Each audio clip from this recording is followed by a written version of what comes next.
Hi friends, welcome back to Saks varieties. ഞാനിപ്പോൾ ഉള്ളത് സലാർജംഗ് മ്യൂസിയത്തിലാണ്. ഹൈദരാബാദിലെ ഒരു ഫേമസ് മ്യൂസിയമാണ്. അപ്പോൾ ഇതാണ് നമ്മുടെ ഇന്നത്തെ എപ്പിസോഡ്. അപ്പോൾ അങ്ങനെ സ്കിപ്പ് ചെയ്യാതെ മുഴുവനായിട്ട് കാണണം.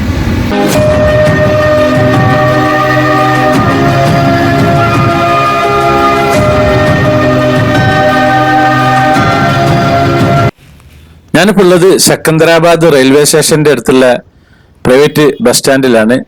അപ്പോൾ ഞാൻ ബസ്സിൽ കയറിയിരിക്കും. ഇതാണ് ബസ്സിൻ്റെ ഉൾഭാഗം.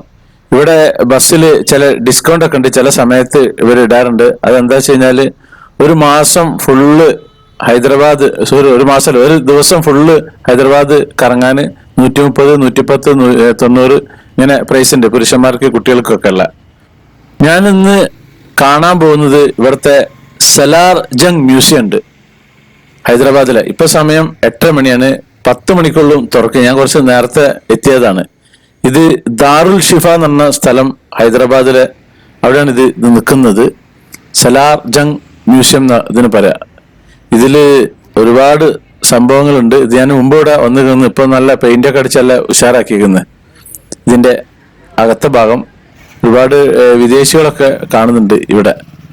ഇപ്പൊ ടിക്കറ്റ് കൊടുക്കൽ തുടങ്ങിയിട്ടില്ല. ടിക്കറ്റ് കൊടുക്കൽ ഒരു 9:45 ബന്ധപ്പെട്ടിട്ട് ഉള്ളും ടിക്കറ്റ് കൊടുക്കുക. ഇതൊരു ആനന്റെ മോഡലിൽ പുല്ലൊക്കെ വെട്ടി ഉണ്ടാക്കിയിട്ടുണ്ട്. ഇതിലേക്കുള്ള എൻട്രി ഫീ 50 രൂപയാണ്. പിന്നെ നമ്മൾ ഫോട്ടോ എടുക്കുന്നുണ്ടെങ്കിൽ ക്യാമറക്കോ മൊബൈലിനും 50 രൂപ കൊടുക്കണം, അല്ലെങ്കിൽ 1000 രൂപ ഫൈൻ വരും. ഇതാണ് ടിക്കറ്റ്. ഞാൻ പിന്നെ ഫോട്ടോ എടുക്കാനുള്ളതും വീഡിയോ എടുക്കാനുള്ളതൊക്കെ ക്യാമറക്കുള്ള ചാർജ് വാങ്ങിയിട്ടുണ്ട്. അപ്പൊ ഇനി ഇതിന്റെ അകത്തേക്ക് പോകണം. അപ്പൊ 10 മണി കഴിഞ്ഞിരിക്കുന്ന സമയം. ഇതാണ് ഇതിന്റെ ഫ്രണ്ടിലേക്ക് കിടക്കുന്ന ഭാഗം. ഇവിടെ നമ്മളെ സ്ക്രീനിങ് ചെയ്യണം. അപ്പൊ ഞാൻ ഉള്ളിലേക്ക് കടന്നിട്ടുണ്ട് ഇവിടെ. ഇനി ഇതിന്റെ അകത്തെ കാഴ്ചകൾ അങ്ങനെ കണ്ട് അങ്ങനെ പോണം. ചെന്ന് കയറുമ്പോൾ തന്നെ ഒരു ചെറിയൊരു ഹാളുണ്ട്. അവിടെ അങ്ങനെ എൻട്രൻസ് ചെയ്തിരിക്കുന്നത്. ഇവിടുന്ന് റൈറ്റ് സൈഡിലേക്ക് അങ്ങനെ പോയി ഇതിന്റെ പ്ലാനും കാര്യങ്ങളൊക്കെ. ഗ്രൗണ്ട് ഫ്ലോറും ഉണ്ട്, ഫസ്റ്റ് ഫ്ലോറും ഉണ്ട്. അപ്പൊ ആദ്യം ഗ്രൗണ്ട് ഫ്ലോർ കംപ്ലീറ്റ് കറങ്ങി കണ്ട് പിന്നെ ഫസ്റ്റ് ഫ്ലോർ കറങ്ങുന്ന വെച്ചിട്ട് നല്ല സൂപ്പർ ആക്കിയിരിക്കുന്നത്. നല്ല വൃത്തിയും കാര്യങ്ങളൊക്കെ ഉണ്ട്. പിന്നെ പൊതുവെ എനിക്ക് ഈ മ്യൂസിയം കാണുന്നുള്ളതിനെ പറ്റി വലിയ അഭിപ്രായം ഇല്ലാത്ത ആളാണ് ഞാൻ. അങ്ങനെ ജസ്റ്റ് അങ്ങനെ കണ്ടുപോകുള്ളൂ. പൊതുവെ മടിയാണ്. പിന്നെ ഇവിടെ വന്ന നിലക്ക് ജസ്റ്റ് ഒന്ന് കാണുക എന്നുള്ള നിലക്കാണ് ഇപ്പൊ ഇതിന്റെ അകത്ത് കയറിയിട്ടുള്ളത്. ഇതൊരു ഫേമസ് മ്യൂസിയം ആണ്. അപ്പൊ നമുക്കിത് അങ്ങനെ കണ്ട് അങ്ങനെ പോവാം.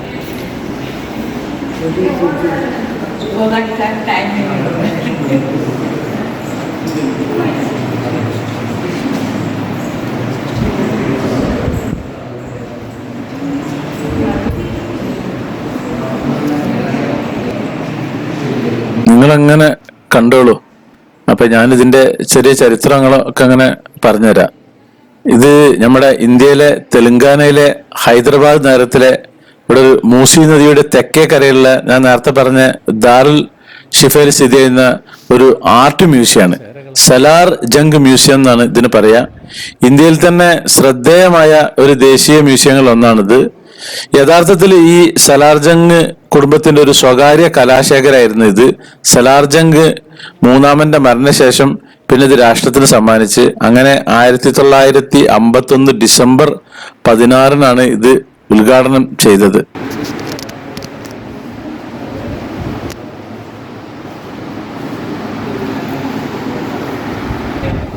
ഇതിന്റെ ഓരോ റൂമുക്ക് കയറുന്ന സമയത്തും ഇതേപോലെ ബോർഡുണ്ട്. അതിൽ എന്താ ഡീറ്റെയിൽസ്, എന്താ കാര്യങ്ങൾ ഉള്ളതെന്നുള്ളതിനെ പറ്റിയിട്ട്. അപ്പൊ അതുകൊണ്ട് നമുക്ക് തന്നെ കുറെ ഐഡിയ കിട്ടും. പിന്നെ Japan, China, Burma, Nepal, India, Persia, Egypt, Europe, വടക്കേ അമേരിക്ക, പിന്നെ ഇവിടെ നിന്നൊക്കെ ഉള്ള ശില്പങ്ങള്, പെയിന്റിങ്ങുകള്, കൊത്തുപണികള്, തുണിത്തരങ്ങള്, കയ്യെഴുത്തുപ്രതികള്, സെറാമിക്സ്, ലോഹകലാരൂപങ്ങള്, പരവതാനികള്, ക്ലോക്കുകള്, ഫർണിച്ചർ എന്നിവയുടെ ഒരു ശേഖരം തന്നെ ഇവിടെ ഉണ്ട്. ഏകദേശം 1.1 ദശലക്ഷം വസ്തുക്കൾ ഉണ്ട് എന്നാണ് ഇതിൻ്റെ ഉള്ളിൽ കണക്ക്. ഇത് പിന്നെ ഞാൻ നേരത്തെ പറഞ്ഞില്ലേ ആർട്ട് മ്യൂസിയം ആണ് എന്നുള്ളത്.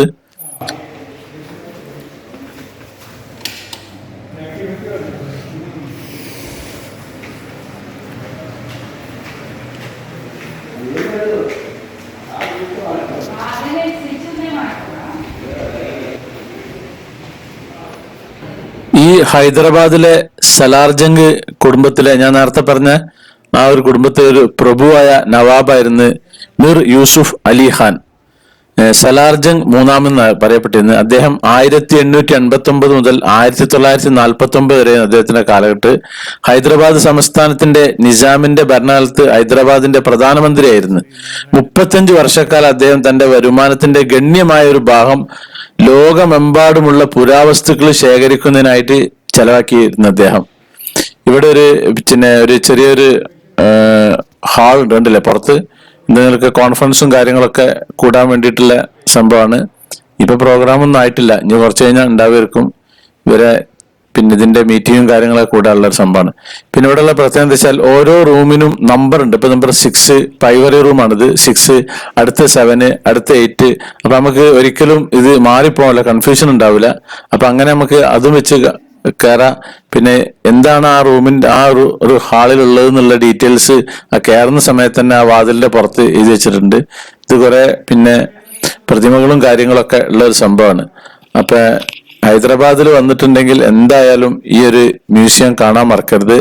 രാവിലെ 10 മണിക്കാണ് ഇത് തുറക്കുക. ഇത് വെള്ളിയാഴ്ച ലീവാണ്. വെള്ളിയാഴ്ച കംപ്ലീറ്റ് പല സ്ഥലങ്ങളിലും ഇവിടെ ലീവുള്ള സ്ഥലങ്ങളുണ്ട്. അപ്പൊ ഇവിടെ വന്നിട്ടുണ്ടെങ്കിൽ എന്തായാലും കാണണം. അപ്പൊ ഇതിന്റെ ഫ്രണ്ട് ഭാഗമാണ്. നേരത്തെ നമ്മൾ ബാക്ക് ഭാഗം കണ്ടിരുന്നില്ലേ? അപ്പൊ ഇത് കറങ്ങി അങ്ങനെ കാണാം. നമുക്ക് ഇഷ്ടം പോലെ ഉണ്ട് സംഭവം. ഓരോ ഇതിന്റെ പുറത്ത് ഞാൻ നേരത്തെ പറഞ്ഞില്ലേ പേര് എഴുതി വെച്ചിരിക്കുന്നുള്ള, അത് വെച്ചിട്ട് അങ്ങനെ കണ്ടുപോവാം. അധികം തിരക്കും കാര്യങ്ങളും ഇല്ല.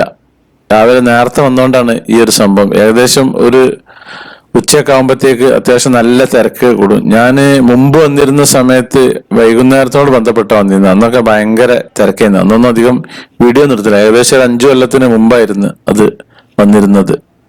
അപ്പൊ നിങ്ങൾ അങ്ങനെ കണ്ട് അങ്ങനെ പോവാം നമുക്ക്. എന്നിട്ട് താഴെ കണ്ടിട്ട് പിന്നെ ഫസ്റ്റ് ഫ്ലോറും ഉണ്ട്. ഒരുപാട് നീളമുണ്ട് ഈ ഒരു കെട്ടിടം തന്നെ. കംപ്ലീറ്റ് നല്ല വൃത്തിയിൽ വെച്ചിട്ടുണ്ട്. കംപ്ലീറ്റ് ഫിനിഷാക്കി പെയിന്റും കാര്യങ്ങളും ഒക്കെ ഉഷാറാക്കിയിരിക്കുന്നത്. അപ്പൊ ഓരോ ഗാലറിന്റെ ഉള്ളിലേക്ക് കിടക്കുന്ന സമയത്തും ഞാൻ പറഞ്ഞില്ല നേരത്തെ പേരുണ്ടെന്ന്. അപ്പൊ അങ്ങനെ കാണാം. ഒരാളും ഇതിന്റെ അകത്തില്ല. ഇപ്പൊ ഞാൻ മാത്രമേ ഉള്ളത്.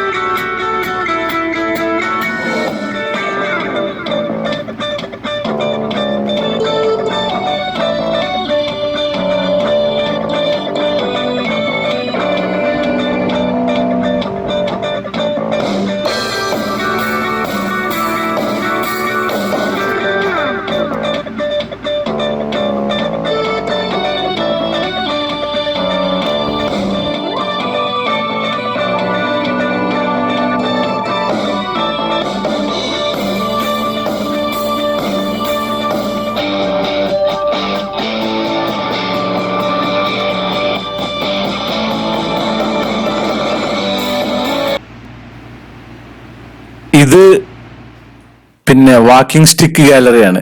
അപ്പൊ ഇതിന്റെ അകത്ത് കാണാം കണ്ടമാനുണ്ട്. ഓരോരുത്തർക്കും ഓരോരുത്തർ. എനിക്ക് ഒരുപാട് തൊപ്പി കളക്ഷനാണ്. ഞാൻ എല്ലാ രാജ്യങ്ങളിൽ പോകുമ്പോഴും എവിടെ പോയിട്ടുണ്ടെങ്കിലും തൊപ്പികൾ വാങ്ങിയിട്ട് വെച്ചേക്കും. ഇഷ്ടംപോലെ തൊപ്പികളുടെ ഒരു കളക്ഷൻ തന്നെ എന്റെ കയ്യിലുണ്ട്. ഏതെങ്കിലും മ്യൂസിയത്തിന് കൊടുക്കണത്. ഇതിന്റെ ഈ പിന്നെ വാക്കിംഗ് സ്റ്റിക്കിന്റെ പിടുത്തൊക്കെ ഉണ്ടാകും. അടിപൊളിയായിരിക്കുന്നത്. സൂപ്പർ എന്ന് പറഞ്ഞാൽ സൂപ്പർ ആയിരിക്കുന്നത് കംപ്ലീറ്റ്. അന്നത്തെ കാലത്തൊക്കെ രാജാക്കന്മാര് ഇത് കണ്ടമാനം ഉപയോഗിച്ചിരുന്നു, ഈ വാക്കിംഗ് സ്റ്റിക്കും കാര്യങ്ങളൊക്കെ. ഈ 1949 നവാബ് മരിച്ചതിന് ശേഷം ഈ ശേഖരങ്ങൾ അദ്ദേഹത്തിന്റെ മുമ്പുള്ളൊരു കൊട്ടാരുണ്ടായിരുന്നു, ദിവാൻ ദേവ്ഡയിൽ ഉപേക്ഷിക്കപ്പെട്ടിരുന്നു. പിന്നെ ഈ ശേഖരം പിന്നെ അവിടെ ഒരു സ്വകാര്യ മ്യൂസിയമായിട്ട് പ്രദർശിപ്പിച്ചിരുന്നത്. അതിനാണ് പിന്നെ ഈ സലാർജംഗ് മ്യൂസിയം എന്ന് പറഞ്ഞിരുന്നത്. നേരത്തെ പറഞ്ഞ ആ വർഷം 1951 ഡിസംബർ 16 നമ്മളെ ജവഹർലാൽ നെഹ്റു ആയിരുന്നു ഇത് ഉദ്ഘാടനം ചെയ്തിരുന്നത്. ശരിക്കും നവാബ് ശേഖരിച്ച യഥാർത്ഥ അദ്ദേഹത്തിന്റെ കലാസമ്പത്തിന്റെ പകുതി മാത്രമേ ഉള്ളൂ ഇപ്പൊ ഈ ശേഖരത്തിലുള്ളൂ എന്നാണ് ഈ പഴയ ആൾക്കാർ വിശ്വസിക്കുന്നത്. കാരണം നവാബ് ഇതിൽ ജാഗ്രത പാലിക്കാൻ തന്റെ ജീവനക്കാരോട് പറഞ്ഞിരുന്നു. പിന്നെ അദ്ദേഹത്തിന്റെ ജീവനക്കാർ അതിൽ ഒരു ഭാഗം ഒരുപാട് മോഷ്ടിച്ച് പിന്നെ മ്യൂസിയം പുതിയ കെട്ടിടത്തിലേക്ക് മാറ്റാൻ സംസ്ഥാനം തീരുമാനിക്കുകയും പിന്നെ ഒരു ഡിസൈൻ മത്സരത്തിന് ശേഷം മുഹമ്മദ് ഫയാസുദ്ദീനാണ് ഈ പുതിയ കെട്ടിടത്തിന്റെ ശില്പിയായിട്ട് തെരഞ്ഞെടുത്തത്. 1963 ജവഹർലാൽ നെഹ്റു പിന്നെ ഇതിന്റെ ശിലാസ്ഥാപനം നടത്തി. 1968 മ്യൂസിയം പിന്നെ ഇപ്പൊ കാണുന്ന ഈ ദാറുൽ ഷിഫയിലെത്തി ഇപ്പൊ ഈ സ്ഥലത്തേക്ക് മാറ്റി. 1961 സലാർജംഗ് മ്യൂസിയം ആക്ട് പ്രകാരം തെലങ്കാന ഗവർണർ എക്സ് ഒഫീഷ്യോ ചെയർപേഴ്സണായ ഒരു ട്രസ്റ്റ് ബോർഡാണിത് നിയന്ത്രിക്കുന്നത്. ദിവാൻ ദേവ്ഡിയിൽ നിന്നാണ് ഇന്നത്തെ സ്ഥലത്തേക്ക് ഈ മ്യൂസിയം മാറ്റുന്നുണ്ടെങ്കിൽ ചില അന്നത്തെ കുറെ കലാസൃഷ്ടികൾ നഷ്ടപ്പെടുകയും മോഷ്ടിക്കുകയും ഒക്കെ ചെയ്തിരുന്നു. 2003 മ്യൂസിയം നാഷണൽ മിഷൻ ഫോർ മാനുസ്ക്രിപ്റ്റുമായിട്ട് ഒരു ധാരണാപത്രത്തിൽ ഒപ്പുവെച്ച് ഒരു കൈയെഴുത്തുപ്രതി സംരക്ഷണ കേന്ദ്രമായിട്ട് പ്രഖ്യാപിച്ച് 2006 മ്യൂസിയം വളപ്പിൽ ഒരു ഓഡിറ്റോറിയത്തിൽ തീപിടുത്തമുണ്ടായി. എന്നാലും അത് പെട്ടെന്ന് തന്നെ അണച്ച് പുരാവസ്തുക്കൾ കേടുപാടുകൾ സംഭവിച്ചില്ല. അതിനുശേഷം അഗ്നി സുരക്ഷാ സൗകര്യങ്ങളൊക്കെ ഇവിടെ നവീകരിച്ചിട്ടുണ്ട്.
ഞാനിനി ഫസ്റ്റ് ഫ്ലോർക്ക് പോവാണ്. അപ്പൊ താഴത്തത് കംപ്ലീറ്റ് കഴിഞ്ഞിട്ടുണ്ട്. ഇതിങ്ങനെ മുകളിലേക്ക് എത്തിയിട്ടുണ്ട്. ഇവിടെ വെസ്റ്റേൺ ബ്ലോക്കും ഉണ്ട്, ഈസ്റ്റേൺ ബ്ലോക്കും ഉണ്ട്. അപ്പൊ ഇപ്പൊ ഞാൻ പോകുന്നത് ഇനി ഇങ്ങോട്ട് ഈ ഈസ്റ്റേൺ ബ്ലോക്കിലേക്കാണ്. അതായത് മെയിൻ എൻട്രൻസ് നിന്ന് കയറി വരുന്ന സമയത്ത് റൈറ്റ് സൈഡും ഉണ്ട്, ലെഫ്റ്റ് സൈഡും ഉണ്ട്. ഈ ലെഫ്റ്റ് സൈഡാണ് ഇപ്പൊ ഈ ഈസ്റ്റേൺ ബ്ലോക്ക്. ഈ സലാർജംഗ് മ്യൂസിയത്തിലെ ശേഖരത്തെ പല ഇതാക്കി തിരിച്ചിട്ടുണ്ട്. ഒന്ന് ഇന്ത്യൻ കല, മിഡിൽ ഈസ്റ്റേൺ കല, ഫാർ ഈസ്റ്റേൺ കല, യൂറോപ്യൻ കല, പിന്നെ കുട്ടികളുടെ വിഭാഗം എന്നിങ്ങനെ തരംതിരിക്കാം. ഇതിനു പുറമെ ഈ സലാർജംഗ് കുടുംബത്തിനായി സമർപ്പിച്ചിരിക്കുന്ന ഒരു സ്ഥാപക ഗാലറിയും ഇതിന്റെ അകത്തുണ്ട്. ഞാൻ നേരത്തെ പറഞ്ഞില്ലേ തരംതിരിച്ചിട്ടുള്ള ഇത്, അതിൽ ഇന്ത്യൻ കലയില് ഇന്ത്യൻ ശേഖരത്തെ നമ്മള് ഇന്ത്യൻ വെങ്കലം, ഇന്ത്യൻ തുണിത്തരങ്ങള്, ഇന്ത്യൻ ശില്പം, ദക്ഷിണേന്ത്യയിലെ ചെറുകിട കലകള്, മിനിയേച്ചർ പെയിന്റിങ്ങുകള്, ആനക്കൊമ്പ് കൊത്തുപണികള്, ആയുധങ്ങള്, പിന്നെ അതിന്റെ കവചങ്ങള്, പിന്നെ ലോഹപാത്രങ്ങള്, ജേഡ് കൊത്തുപണി എന്നിങ്ങനെ തരംതിരിച്ചിട്ടുള്ളതാണ് ഇവിടെ ഉള്ളത്. ഞാൻ നേരത്തെ പറഞ്ഞത് ഇന്ത്യൻ മിനിയേച്ചർ പെയിന്റിങ്, അതിൽ ഈ മിനിയേച്ചർ പെയിന്റിങ്ങിന്റെ ചരിത്രം എന്താ വെച്ച് കഴിഞ്ഞാല് 14-ാം നൂറ്റാണ്ടിലേതാണുള്ളത്.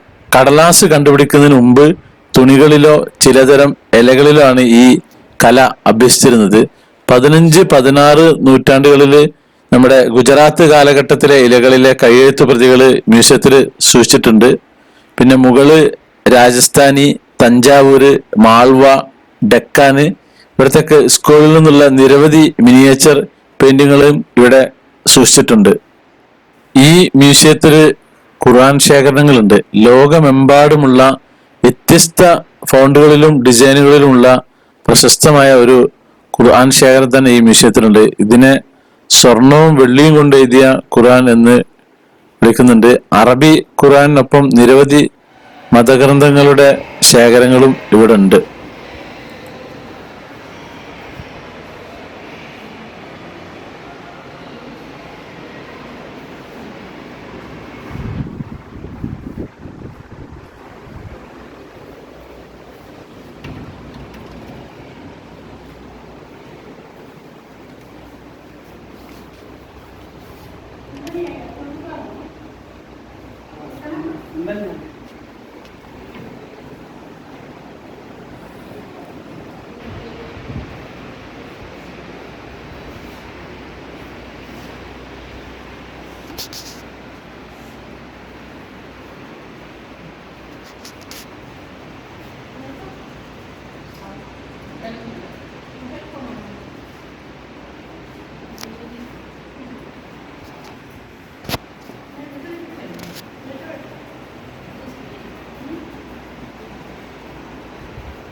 ഇതാണ് ഈസ്റ്റേൺ ബ്ലോക്ക്.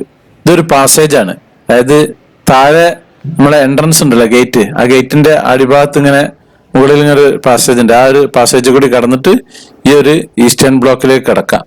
അതിന് ഈ ഈസ്റ്റേൺ ബ്ലോക്ക് കംപ്ലീറ്റ് കറങ്ങി കഴിഞ്ഞിട്ട് പിന്നെ താഴേക്ക് ഇറങ്ങാം. ഈ മ്യൂസിയത്തിൽ ഞാൻ നേരത്തെ മുമ്പ് പറഞ്ഞില്ലേ 1.1 ദശലക്ഷം സാധനങ്ങൾ ഉണ്ട് എന്നുള്ള. അതിന് ഇവിടെ ഒരുപാട് നാണയങ്ങളുണ്ട്. വിജയനഗർ രാജവംശം മുതൽ ബഹ്മിനി സാമ്രാജ്യം, മുഗൾ സാമ്രാജ്യം, ആധുനിക ഇന്ത്യ വരെയുള്ള ഏകദേശം 600 നാണയങ്ങളുടെ ശേഖരം തന്നെ ഇവിടെ ഉണ്ട്. ചില നാണയങ്ങൾക്ക് 2300 വർഷം പഴക്കമുണ്ടെന്ന് പറയുന്നുണ്ട്. കുഷാൻ രാജവംശത്തിലെ ചില പഞ്ചുമാർക്ക് നാണയങ്ങളും ഇവിടെ ഉണ്ട്. നാണയങ്ങള് വെള്ളി, ചെമ്പ്, ഈയം കൊണ്ട് നിർമ്മിച്ചിട്ടുള്ളതാണ്.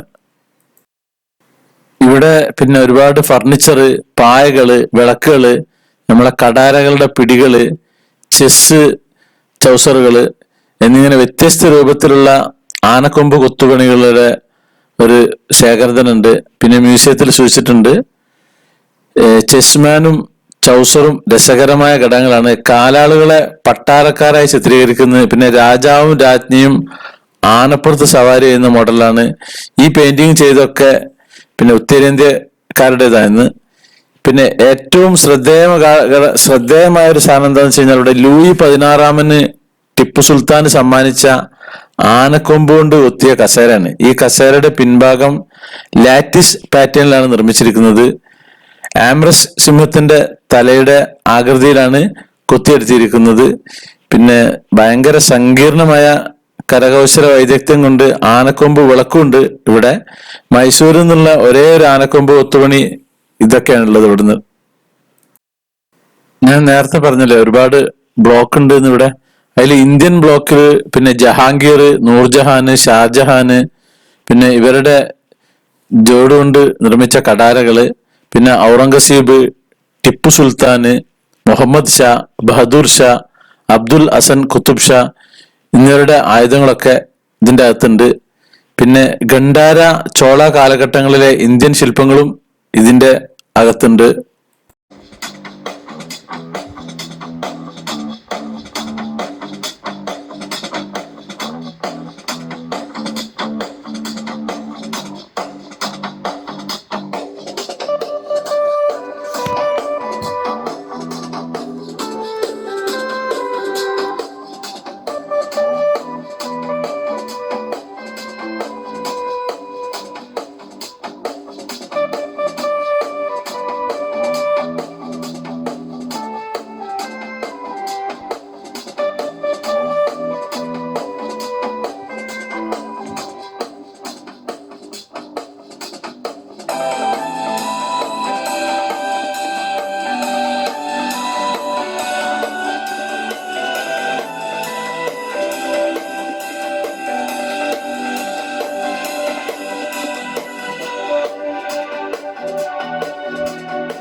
ഇതിന്റെ അകത്തെ കാഴ്ചകളൊക്കെ കണ്ടു കഴിഞ്ഞിട്ട് ഇനി നേരെ എക്സിറ്റ്.